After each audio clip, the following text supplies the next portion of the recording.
మరో breaking news చూస్తున్నాము. విశాఖ శ్రీనివాస్ నగర్ లో మహిళా హత్య కేసులో దర్యాప్తు ముమ్మరం చేశారు.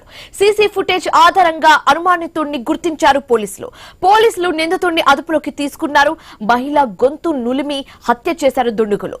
హత్య అనంతరం మృతురాలి ఒంటిపై ఉన్న నగలు దోచుకెళ్లిపోయారు.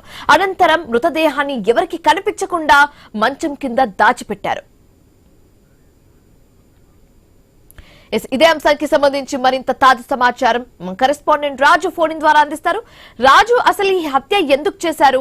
శ్రీనివాస్ నగర్ లో ఓ మహిళా కేసులో దర్యాప్తు ముమ్మరంగా సాగుతున్నట్లుగా తెలుస్తుంది. అయితే సీసీ ఫుటేజ్ ఆధారంగా ఆ నిందితుల్ని పట్టుకున్నట్లుగా కూడా తెలుస్తుంది. పూర్తి డీటెయిల్స్ ఏంటి?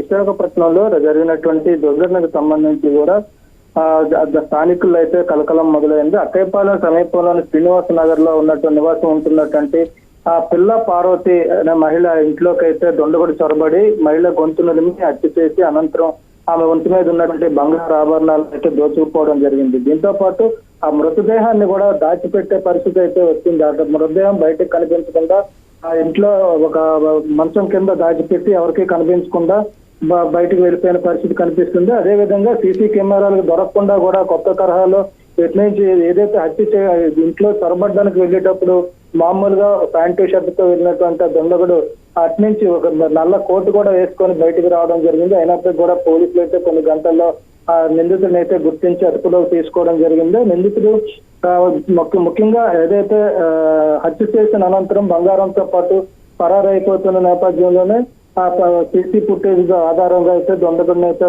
పోలీసులు అరెస్ట్ చేయడం జరిగింది. దొండగుడు ఎవరో కాదు, అది ఇంటికి సమీపంలో ఉన్నటువంటి సెలూన్ షాప్ నిర్వహిస్తున్నటువంటి వ్యక్తిగా అయితే గుర్తించడం జరిగింది. కేవలం ఆ బంగారం కోసం హత్య చేసినట్టుగా అయితే ప్రాథమిక విచారణలో వెల్లడవుతుంది. ఏదైనప్పటికీ కూడా ఒక మహిళను నిర్దాక్షిణ్యంగా హత్య చేసి బంగారం దోచుకుని పోవడంతో ఆ రక్షణకు సంబంధించి కూడా చాలా తీవ్రమైనటువంటి ఆందోళన కలుగుతుందని చెప్పుకోవచ్చు. పోలీసులు ప్రత్యేక నిఘాలు ఏర్పాటు చేస్తున్నప్పటికీ కూడా ఎలాంటి హత్యలు తరచూ విశాఖపట్నం చుట్టుపక్కల పరిసర ప్రాంతాల్లో చోటు చేసుకుంటున్నాయి. గెయిన్ ఫర్ మర్డర్ కింద అయితే కేసు నమోదు చేసి దర్యాప్తు నాలుగోపట్నం పోలీసులు అయితే కేసును నమోదు చేసి దర్యాప్తు చేస్తున్నారు. Right, thank you.